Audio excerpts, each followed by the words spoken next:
Hello students, ഈ വീഡിയോയിൽ നമ്മൾ ഡിസ്കസ് ചെയ്യുന്നത് IC എൻജിൻസ് റിലേറ്റ് ചെയ്ത കുറച്ച് എഫിഷ്യൻസിയുടെ ഡെഫിനിഷൻസാണ്.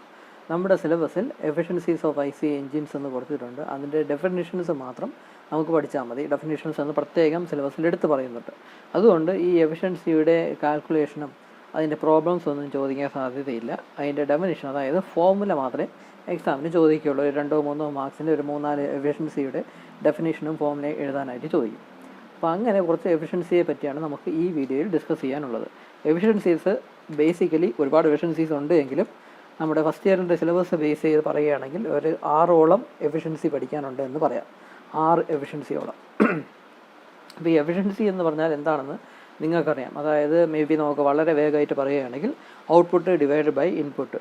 നമ്മൾ എത്രത്തോളം ഇൻപുട്ട് കൊടുക്കുന്നു, ആ ഇൻപുട്ടിൽ നിന്ന് എത്രത്തോളം ഔട്ട്പുട്ട് അത് പ്രൊഡ്യൂസ് ചെയ്യുന്നു, ആ റേഷ്യോയാണ് എഫിഷ്യൻസി എന്ന് പറയുന്നത്. അത് വളരെ വേഗമായിട്ട് നമുക്ക് ഇങ്ങനെ റഫായിട്ട് നമുക്ക് പറയാം. അതല്ലാതെ IC എൻജിൻസ് റിലേറ്റ് ചെയ്ത് പറയുമ്പം കുറച്ചും കൂടി ടെക്നിക്കലായിട്ട് ആ എഫിഷ്യൻസി എന്താണ് എഫിഷ്യൻസി എന്ന് നമുക്ക് പറയേണ്ടതായിട്ടുണ്ട്. അപ്പോൾ ഈ എഫിഷ്യൻസി എന്താണെന്ന് പറയാം. ഡിഫറെൻറ്റ് ടൈപ്സ് ഓഫ് എഫിഷ്യൻസി പഠിക്കുന്നതിന് മുന്നേ നമുക്ക് അതിൻ്റെ ബേസിക്കായിട്ട് 1-2 പവറിനെ പറ്റി, എന്തൊക്കെ പവറാണ് IC എൻജിൻസ് ഉണ്ടാകുന്നത്, ആ ഡിഫറെൻറ്റ് ടൈപ്സ് ഓഫ് പവർ കാണാം. ആ പവറിൻ്റെ തമ്മിലുള്ള റേഷ്യോ ആണ് നമ്മുടെ എഫിഷ്യൻസി എന്ന് പറയുന്നത്.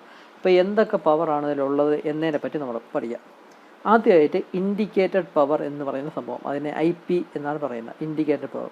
ഈ ഇൻഡിക്കേറ്റഡ് പവർ എന്ന് വെച്ചാൽ എൻജിൻ്റെ അകത്ത്, അതായത് എൻജിൻ സിലിണ്ടറിൻ്റെ അകത്ത് പ്രൊഡ്യൂസ് ചെയ്യുന്ന പവർ, കമ്പസ്റ്റിംഗ് പ്രോസസ്സ് നടക്കുമ്പോൾ പ്രൊഡ്യൂസ് ചെയ്യുന്ന പവർ, എൻജിൻ്റെ അകത്ത് കമ്പസ്റ്റിംഗ് പ്രോസസ്സ് നടക്കുമ്പോൾ പ്രൊഡ്യൂസ് ചെയ്യുന്ന പവർ, ആ പവറിനെയാണ് ഇൻഡിക്കേറ്റഡ് പവർ എന്ന് പറയുന്നത്. അതിനെ IP എന്ന് പറയും.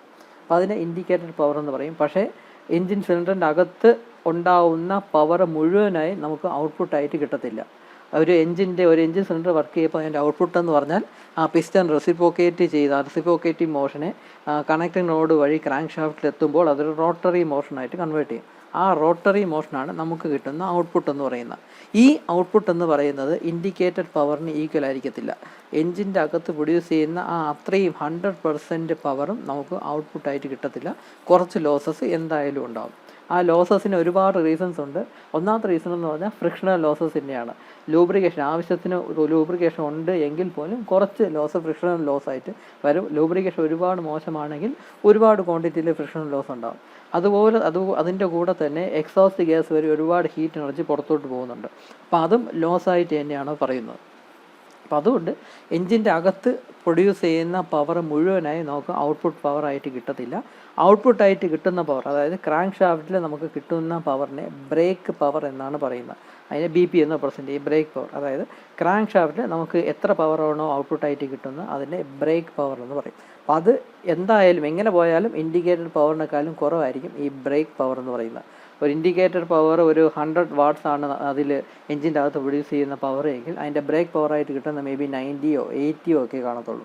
അപ്പോൾ എന്തായിരുന്നാലും ഇൻഡിക്കേറ്റഡ് പവറിനെക്കാളും കുറച്ച് കുറവായിരിക്കും ബ്രേക്ക് പവർ എന്നുള്ളത്. അപ്പോൾ ഇൻഡിക്കേറ്റഡ് പവർ എന്ന് പറഞ്ഞാൽ എൻജിൻ്റെ അകത്ത് ആക്ച്വലി ഡെവലപ്പ് ചെയ്യുന്ന ആ പവറിനെ ഇൻഡിക്കേറ്റഡ് പവർ എന്ന് പറയുന്നു. അതേസമയം ക്രാങ്ക് ഷാഫ്റ്റ് വഴി നമുക്ക് ഔട്ട്പുട്ടായിട്ട് കിട്ടുന്ന പവറിനെ ബ്രേക്ക് പവർ എന്ന് പറയുന്നു. ഈ ഇൻഡിക്കേറ്റഡ് പവറും ബ്രേക്ക് പവറും തമ്മിലുള്ള ഡിഫറൻസിനെ ഫ്രിക്ഷൻ പവർ എന്നാണ് പറയുന്നത്. അതിനെ FP എന്ന് പറയും. അതായത് difference of IP and BP, അതിനെയാണ് ഫ്രിക്ഷൻ പവർ എന്നും പറയുന്നത്. അപ്പം നമ്മൾ 3 ടൈപ്പ് ഓഫ് പവർ പഠിച്ചു: ഇൻഡിക്കേറ്റഡ് പവർ, ബ്രേക്ക് പവർ, പിന്നെ ഫ്രിക്ഷൻ പവർ. അതിൽ നമുക്ക് ഈ ഒരു concept, difference of IP and BP is called friction power എന്ന കൺസെപ്റ്റിനെ നമുക്ക് ഇക്വേഷനായിട്ട് എഴുതാൻ വെക്കും. ഫ്രിക്ഷൻ പവർ എന്ന് പറഞ്ഞാൽ IP മൈനസ് BP. അതായത് ഇതിൻ്റെ തന്നെ നമുക്ക് ഇങ്ങനെ എഴുതാം: ഇൻഡിക്കേറ്റഡ് പവർ എന്ന് പറഞ്ഞാൽ break power plus friction power. അതായത് ബ്രേക്ക് പവറും പിന്നെ ഈ ഫ്രിക്ഷൻ പവർ എന്ന് പറഞ്ഞാൽ ലോസാണ്. ആ ലോസും കൂടി ആഡ് ചെയ്താൽ ഇൻഡിക്കേറ്റഡ് പവർ കിട്ടും. അങ്ങനെയാണല്ലോ, ഇൻഡിക്കേറ്റഡ് പവറിൽ നിന്ന് എത്രയാണോ ലോസ് ആയിട്ട് പോകുന്നത്, ഫ്രിക്ഷണൽ ലോസസ് ആയിട്ട് പോകുന്ന എത്ര പവറാണോ അതിനെ ഡിഡക്റ്റ് ചെയ്യുകയാണെങ്കിൽ ബ്രേക്ക് പവർ എത്രയാണെന്ന് കിട്ടും. അതായത് ബ്രേക്ക് പവറും ഫ്രിക്ഷണൽ പവറും കൂടി ആഡ് ചെയ്താൽ ഇൻഡിക്കേറ്റഡ് പവർ കിട്ടും. അപ്പോൾ ഈ 3 ടൈപ്പ് ഓഫ് പവറിനെ പറ്റി ഒന്ന് മനസ്സിലാക്കുക. ഈ 3 പവറൊക്കെ ഉപയോഗിച്ചാണ് നമ്മുടെ ഡിഫറെൻറ്റ് ടൈപ്സ് ഓഫ് എഫിഷ്യൻസിയൊക്കെ നമുക്ക് ഇനി ഡിസ്കസ് ചെയ്യാനായിട്ടുള്ളത്. അപ്പോൾ അതുകൊണ്ട് ഒരു ഇൻട്രൊഡക്ഷനായിട്ട് ഇൻഡിക്കേറ്റഡ് പവർ എന്താണ്, ബ്രേക്ക് പവർ എന്താണ് എന്നൊക്കെ പറഞ്ഞു എന്നേ ഉള്ളൂ. നമ്മുടെ ഈ വണ്ടിയുടെ BHP, ബ്രിട്ടീഷ് ഹോഴ്സ് പവർ എന്ന് പറയുന്ന BHP റേറ്റിംഗ് ആണ്. നമ്മുടെ 2 വീലറിനായിരുന്നാലും 4 വീലറിനായിരുന്നാലും എത്ര BHP ആണ് അത് പ്രൊഡ്യൂസ് ചെയ്യുന്നത്. 7. ഇപ്പം പാഷൻ പ്ലസ് ഒക്കെ ആണെങ്കിൽ 7.2 BHP എന്ന് പറയും. പൾസറൊക്കെ ആണെങ്കിൽ 12 BHP എന്നൊക്കെ പറയും. അതായത് എത്ര പവർ അത് പ്രൊഡ്യൂസ് ചെയ്യുന്നു. അപ്പോൾ ആ ഇൻഡിക്കേറ്റ് ചെയ്യുന്ന പവർ എന്ന് പറഞ്ഞാൽ ഈ ബ്രേക്ക് പവറാണ്. അതിൻ്റെ ഔട്ട്പുട്ടായിട്ട് കിട്ടുന്ന പവർ എത്രയാണ്, ആ ബ്രേക്ക് പവറാണ് വണ്ടിയുടെ റേറ്റിംഗ് ആയിട്ട് സ്പെസിഫിക്കേഷനായിട്ടൊക്കെ BHP എത്ര BHP പവർ അത് പ്രൊഡ്യൂസ് ചെയ്യുന്നു എന്നൊക്കെ പറയുന്നത് ആക്ച്വലി ഈ ബ്രേക്ക് പവറാണ്, ഇൻഡിക്കേറ്റർ പവർ അല്ല. കാരണം ഇൻഡിക്കേറ്റർ പവർ എത്ര ആയിട്ടും പറഞ്ഞിട്ട് കാര്യമില്ല. ബ്രേക്ക് പവർ ഔട്ട്പുട്ടായിട്ട് എത്ര കിട്ടുന്നു അതാണ് ഇമ്പോർട്ടൻസ് എന്ന് പറയുന്നത്. അപ്പോൾ ബ്രേക്ക് പവറാണ് ഈ വണ്ടിയുടെ സ്പെസിഫിക്കേഷനിലെല്ലാം ഇൻഡിക്കേറ്റ് ചെയ്യുന്നത്. നമുക്ക് ഈ ഇൻഡിക്കേറ്റർ പവർ കണ്ടുപിടിക്കാനായിട്ടൊരു ഫോമുലയുണ്ട്. ഇതിൻ്റെ ഡെറിവേഷനൊന്നും നമുക്ക് പഠിക്കേണ്ട ആവശ്യമില്ല, അതിൻ്റെ പ്രോബ്ലംസ് നമുക്ക് പഠിക്കേണ്ട ആവശ്യമില്ല. ജസ്റ്റ് ഈ ഫോമുല മാത്രം ഒന്ന് പഠിച്ചു വയ്ക്കുക. ഇൻഡിക്കേറ്റർ പവർ എന്ന് പറഞ്ഞാൽ PM എന്ന് പറഞ്ഞാൽ മീൻ എഫക്റ്റീവ് പ്രഷർ എന്നാണ്.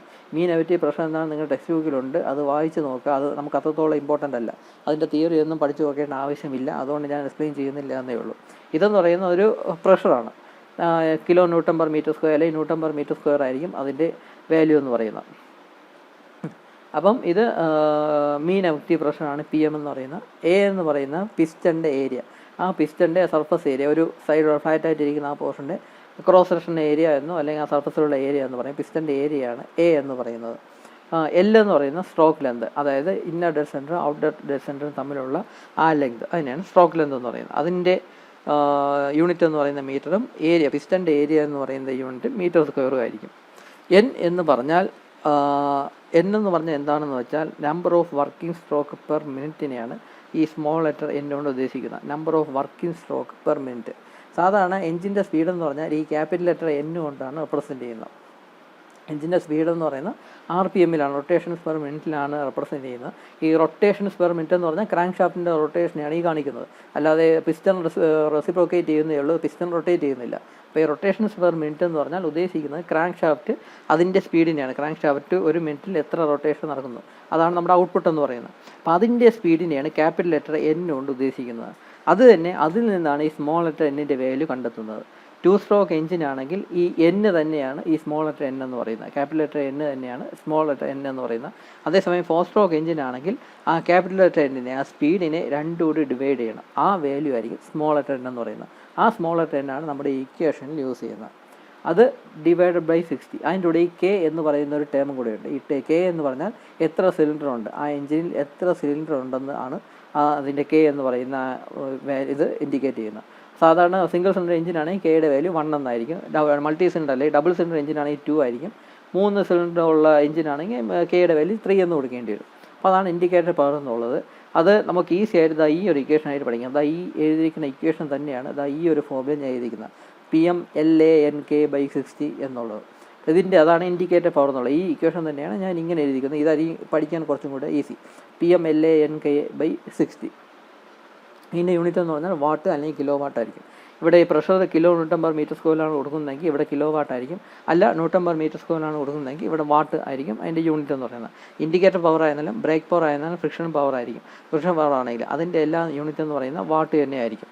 അല്ലെങ്കിൽ ബ്രിട്ടീഷ് ഹോഴ്സ് പവർ, നമ്മൾ അതിനെപ്പറ്റി ഇപ്പോൾ പഠിക്കുന്നില്ല, തൽക്കാലം വാട്ടെന്ന് തന്നെ പഠിച്ചാൽ മതി. അപ്പോൾ അതാണ് ഇൻഡിക്കേറ്റഡ് പവർ എന്ന് പറയുന്നത്. അപ്പോൾ അതിൻ്റെ ഇക്വേഷൻ കാണാതെ പഠിക്കുക. ഒന്ന് ഈ ഇക്വേഷൻ പഠിക്കുക, അല്ലെങ്കിൽ ഈ ഇക്വേഷൻ പഠിക്കുക, രണ്ടും സെയിം തന്നെയാണ്. അപ്പോൾ അതാണ് ഇൻഡിക്കേറ്റഡ് പവർ എന്ന് പറയുന്നത്. അടുത്താണ് ബ്രേക്ക് പവർ കണ്ടെത്താനുള്ള ഇക്വേഷൻ. ഈ ബ്രേക്ക് പവർ കണ്ടെത്താനുള്ള സിമ്പിളായിട്ടുള്ള ഇക്വേഷനാണ് 2πNT/60 എന്നുള്ളത്. അതിൻ്റെ യൂണിറ്റ് വാട്ട് തന്നെയാണ്. ഈ 2πNT/60യിൽ N എന്ന് പറയുന്ന RPM, റൊട്ടേഷൻസ് പെർ മിനിറ്റ് ആണ്, RPM ആണ്. T എന്ന് പറയുന്നത് ബ്രേക്കിംഗ് ടോർക്കിനെയാണ് ഉദ്ദേശിക്കുന്നത്. അതിനെ ന്യൂട്ടൺ മീറ്റർ അതിൻ്റെ യൂണിറ്റ് എന്ന് പറയുന്നത് ന്യൂട്ടൺ മീറ്റർ ആണ്. അതാണ് ബ്രേക്കിംഗ് ടോർക്ക് എന്ന് പറയുന്നത്. ഈ ബ്രേക്കിംഗ് ടോർക്ക് എങ്ങനെ കണ്ടെത്തും എന്ന് പറഞ്ഞാൽ ബ്രേക്കിംഗ് ഫോഴ്സ്, ആ ബ്രേക്ക് ചെയ്യുമ്പോൾ ഉണ്ടാകുന്ന ഫോഴ്സ് എത്രയാണ് multiplied by radius of the brake ഡ്രമ്മിൻ്റെ റേഡിയസ്. ഈ ഫോഴ്സും ഈ ബ്രേക്ക് ഡ്രമ്മിൻ്റെ റേഡിയസും കൂടെ മൾട്ടിപ്ലൈ ചെയ്യുമ്പോഴാണ് ഈ ബ്രേക്കിംഗ് ടോർക്ക് കിട്ടുന്നത്. ആ കിട്ടുന്ന ടോർക്കിൻ്റെ വാല്യൂ ഈ ഇക്വേഷൻ ഇട്ട് കൊടുത്തിട്ട് 2πNT/60 ചെയ്യുമ്പോഴേക്കും ബ്രേക്ക് പവർ കിട്ടും. ഇപ്പം നിങ്ങൾ ആലോചിക്കും എന്താണ് ഈ ബ്രേക്കിംഗ് ഫോഴ്സ് എന്താണ്, ഈ റേഡിയസ് ഓഫ് ബ്രേക്ക് ഡ്രം, ഈ ബ്രേക്ക് ഡ്രം എന്താണ് എന്നൊന്നും നിങ്ങൾക്ക് അറിയത്തില്ല. സംഭവം ഈ ബ്രേക്ക് പവർ കണ്ടെത്താനായിട്ട് ഒരു എക്യുപ്മെൻ്റ് ഉണ്ട്. ആ എക്യുപ്മെൻറ്റ് നമ്മുടെ ലാബിലെല്ലാം കൊടുത്തിട്ടുണ്ട്. ആ എക്യുപ്മെൻ്റ് എന്നുള്ളത്, ആ എക്യുപ്മെൻ്റ് ഉപയോഗിച്ചാണ് ബ്രേക്ക് പവർ എത്രയാണെന്ന് മെഷർ ചെയ്തെടുക്കുന്നത്. അപ്പോൾ ആ എക്യുപ്മെൻറ്റിൽ ഒരു ബ്രേക്ക് ഉണ്ട്. ആ ബ്രേക്ക്, അതായത് ഡ്രം ബ്രേക്കാണ് അതിൽ ഉപയോഗിക്കുന്നത്. അതായത് നമ്മുടെ ഇപ്പോഴത്തെ സ്കൂട്ടറിൽ, ബൈക്കിലൊക്കെ ഉപയോഗിക്കുന്ന ഡിസ്ക് ബ്രേക്കല്ല, ഡ്രം ബ്രേക്ക്. ആ ഡ്രം ബ്രേക്ക് അതിൻ്റെ പോലത്തെ ഒരു ഡ്രം ബ്രേക്കാണ് ഈ എക്യുപ്മെൻറ്റിൽ, ലാബിലുള്ള എക്യുപ്മെൻറ്റിലും ഉപയോഗിക്കുന്നത്. ആ എക്യുപ്മെൻ്റ് ഡ്രം ബ്രേക്കിൻ്റെ റേഡിയസ് ആണ് ഇൻഡിക്കേറ്റ് ചെയ്യുന്നത്. അതിൽ റേഡിയസും ആ ബ്രേക്ക് അപ്ലൈ ചെയ്യുമ്പോൾ എത്ര ഫോഴ്സ് ഉണ്ടാകുന്നു, ബ്രേക്കിംഗ് ഫോഴ്സ് ഉണ്ടാകുന്നു, അതൊക്കെ മെഷർ ചെയ്തെടുക്കാനുള്ള എക്യുപ്മെൻറ്റ്സ് ആ ഈ ഡിവൈസിൻ്റെ കൂടെ തന്നെയുണ്ട്. അപ്പോൾ അതിൽ നിന്ന് ബ്രേക്ക് ചെയ്യുമ്പോൾ എത്ര ഫോഴ്സ് ഉണ്ടാകുന്നു അത് മെഷർ ചെയ്തെടുക്കുന്ന ആ ഫോഴ്സും ആ ബ്രേക്ക് ഡ്രമ്മിൻ്റെ റേഡിയസും കൂടെ മൾട്ടിപ്ലൈ ചെയ്യുമ്പോഴാണ് ടോർക്ക് കിട്ടുന്നത്. ആ ടോർക്കിൻ്റെ വാല്യൂ ഈക്വേഷൻ ഇട്ട് കൊടുക്കുമ്പോഴാണ് ബ്രേക്ക് പവറിൻ്റെ വാല്യൂ കിട്ടുന്നത്. ഇത് ലാബിൽ എക്സ്പെരിമെൻറ്റ് ചെയ്ത് കണ്ടെത്തേണ്ട വാല്യൂസാണ് ഈ ബ്രേക്കിംഗ് ഫോഴ്സും ബ്രേക്ക് ഡ്രമ്മിൻ്റെ റേഡിയസ് ഒക്കെ മെഷർ ചെയ്തെടുത്താണ് സ്റ്റുഡൻസ് ഈ ബ്രേക്കിംഗ് ടോർക്ക് കണ്ടെത്തുന്നത് ഈക്വേഷനിൽ ഇട്ട് കൊടുക്കുന്നത്. അതുകൊണ്ട് ഇങ്ങനത്തെ കാര്യങ്ങളൊന്നും നിങ്ങൾ പ്രോബ്ലം ഒന്നും ചെയ്ത് നോക്കേണ്ട ആവശ്യമൊന്നുമില്ല, പ്രോബ്ലം ചെയ്യേണ്ട ആവശ്യം നിങ്ങൾക്കില്ല. അപ്പോൾ അതുകൊണ്ട് നിങ്ങൾ ജസ്റ്റ് ഈ ഇക്വേഷൻ മാത്രം പഠിച്ചാൽ മതി. ഈ ബ്രേക്കിംഗ് ഫോഴ്സ് എങ്ങനെ മെഷർ ചെയ്തെടുക്കുന്നു, ഈ ബ്രേക്ക് ഡ്രമ്മിൻ്റെ റേഡിയസ് എന്താണ് എന്നൊന്നും കൂടുതൽ ആലോചിക്കേണ്ട ആവശ്യമില്ല. ഇതെല്ലാം ആ ലാബിലെ എക്യുപ്മെൻറ്റ്സിൽ വരുന്ന കാര്യങ്ങളാണ്, അതിലുള്ള ഡിവൈസിലുള്ള കാര്യങ്ങളാണ് ഈ കാര്യങ്ങളെന്നൊക്കെ പറയുന്നത്. അതുകൊണ്ട് അതിനെപ്പറ്റി കൂടുതൽ നിങ്ങൾ ആലോചിക്കേണ്ട ആവശ്യമില്ല. നിങ്ങൾ ജസ്റ്റ് ഈ ഇക്വേഷൻ മാത്രം പഠിക്കുക. 2πnt/60 ആണ് ബ്രേക്ക് പവർ. അതിൻ്റെ യൂണിറ്റ് എന്ന് പറയുന്നത് വാട്ടിൻ്റെയാണ്. ഈ ടി എന്ന് പറഞ്ഞാൽ ബ്രേക്കിംഗ് ടോർക്കിനെയാണ് ടി എന്ന് പറയുന്നത്. അപ്പോൾ ഇനി എങ്ങാനും പ്രോബ്ലം ചോദിക്കുകയാണെങ്കിൽ തന്നെ നിങ്ങൾ ഡയറക്റ്റായിട്ട് ഇതിൻ്റെ വാല്യൂസ് എല്ലാം തന്നിരിക്കും. പ്രോബ്ലം ചോദിക്കത്തില്ല. ഇനി എങ്ങാനും പ്രോബ്ലം ചോദിക്കുകയാണെങ്കിൽ ഡയറക്റ്റായിട്ട് ബ്രേക്കിംഗ് ടോർക്ക് എത്രയാണ് എന്നൊക്കെ നിങ്ങൾ തന്നിരിക്കും. അതിനെ മൾട്ടിപ്ലൈ ചെയ്ത് വെച്ചാൽ മതി ബ്രേക്ക് പവർ എത്രയാണെന്ന് കിട്ടും. അപ്പം ഇൻഡിക്കേറ്റഡ് പവറുമായി ബ്രേക്ക് പവറുമായി ഈ രണ്ട് പവർ, ഈ ഫ്രിക്ഷൻ പവർ കണ്ടെത്താനായിട്ട് ഇത് രണ്ടിൻ്റെയും കൂടെ ഡിഫറൻസ് എടുത്താൽ മതി. ഫ്രിക്ഷൻ പവർ എത്രയാണെന്ന് കിട്ടും, FP എത്രയാണെന്ന് കിട്ടും. അപ്പോൾ ഇതാണ് ഇൻഡിക്കേറ്റഡ് പവറും ബ്രേക്ക് പവറും. ഇനിയാണ് നമ്മൾ efficiencies, different types of efficiencies പഠിക്കാൻ പോകുന്നത്. ഈ mechanical efficiency, indicated thermal efficiency, brake thermal efficiency, പിന്നെ relative efficiency, volumetric efficiency, combustion efficiency എന്നൊക്കെ പറഞ്ഞ് ഒരു 6 എഫിഷ്യൻസി ഉണ്ട്. അപ്പോൾ ഈ എഫിഷ്യൻസികളെല്ലാം യൂണിറ്റ് നിങ്ങൾക്കറിയാം, പെർസെൻറ്റേജ് ആണ് യൂണിറ്റ്. അപ്പോൾ അതുകൊണ്ട് യൂണിറ്റ് ഇനി പ്രത്യേകം പറയേണ്ട ആവശ്യമില്ല. എഫിഷ്യൻസി ആയതുകൊണ്ട് അതിൻ്റെ എല്ലാം യൂണിറ്റ് പെർസെൻറ്റേജ് ആണ്. ആദ്യം നോക്കാം മെക്കാനിക്കൽ എഫിഷ്യൻസി എന്താണെന്ന് നോക്കാം. മെക്കാനിക്കൽ എഫിഷ്യൻസിയുടെ ഈ സിമ്പിളാണ് ഈറ്റ എന്ന് പറയുന്നത്. അപ്പോൾ മെക്കാനിക്കൽ എഫിഷ്യൻസി എന്ന് പറഞ്ഞാൽ simple brake power divided by indicated power. അതായത് എത്ര ഔട്ട്പുട്ട് ഉണ്ടാകുന്നു, ആ ഔട്ട്പുട്ട് ഉണ്ടാകാൻ വേണ്ടി എത്ര ഇൻപുട്ട് കൊടുക്കുന്നു, അത് തന്നെയാണ് brake power divided by input power എന്ന് പറയുന്നത്, അല്ലെങ്കിൽ ഇൻഡിക്കേറ്റർ പവർ എന്ന് പറയുന്നത്. Brake power divided by indicator power, ഈ റേഷ്യോ ആണ് മെക്കാനിക്കൽ എഫിഷ്യൻസി എന്ന് പറയുന്നത്. ഒരിക്കലും indicator power divided by brake power എന്ന് എഴുതി വെച്ച് കളയരുത്. Brake power divided by indicator power, അതിനാണ് മെക്കാനിക്കൽ എഫിഷ്യൻസി എന്ന് പറയുന്നത്. അതേസമയം ഇൻഡിക്കേറ്റഡ് തെർമൽ എഫിഷ്യൻസി എന്ന് പറഞ്ഞാൽ indicated power divided by M/CV, അതിനെയാണ് ഇൻഡിക്കേറ്റഡ് തെർമൽ എഫിഷ്യൻസി എന്ന് പറയുന്നത്. ഇവിടെ ഇൻഡിക്കേറ്റഡ് തെർമൽ എഫിഷ്യൻസി ആയതുകൊണ്ടാണ് ആദ്യം ന്യൂമറേറ്റർ ആയിട്ട് തന്നെ ഇൻഡിക്കേറ്റഡ് പവർ വന്നത്. ഇവിടെ ബൈ M എന്ന് പറഞ്ഞാൽ മാസ് ഓഫ് ഫ്യൂവൽ സപ്ലൈഡ്, അതായത് ഈ ഇൻഡിക്കേറ്റഡ് പവർ അത്രയും പവർ പ്രൊഡ്യൂസ് ചെയ്യാനായിട്ട് എത്ര മാസ് ഓഫ് ഫ്യൂവൽ സപ്ലൈ ചെയ്ത് കൊടുത്തു, അത് പെർ സെക്കൻഡിലാണ് വരുന്നത്. കിലോഗ്രാം പെർ സെക്കൻഡിലാണ് ഈ മാസ് എന്ന് പറയുന്ന ആ ഒരു സംഭവം നമ്മൾ എഴുതുന്നത്. ഒരു സെക്കൻഡിൽ എത്ര മാസ് ഓഫ് ഫ്യൂവൽ സപ്ലൈ ചെയ്ത് കൊടുത്തു, അതിൻ്റെ കൂടെ അതിൻ്റെ ആ ഫ്യൂവലിൻ്റെ കലോറിഫിക് വാല്യൂ എത്രയാണ്. ഇപ്പോൾ പെട്രോളിനാണെങ്കിൽ ഒരു കലോറിഫിക് വാല്യൂ ആയിരിക്കും, ഡീസലിനാണെങ്കിൽ മറ്റൊരു കലോറിഫിക് വാല്യൂ ആയിരിക്കും. പെട്രോളിനാണെങ്കിൽ എനിക്ക് തോന്നുന്നു 44,000 എന്തോ ആണെന്ന് തോന്നുന്നു, ജൂൾസ് പെർ കിലോഗ്രാം എന്തോ ആണ് കലോറിഫിക് വാല്യൂ എന്ന് പറഞ്ഞാൽ. ആ കലോറിഫിക് വാല്യൂ ആണ് CV എന്നുകൊണ്ട് റെപ്രസെൻറ്റ് ചെയ്യുന്നത്.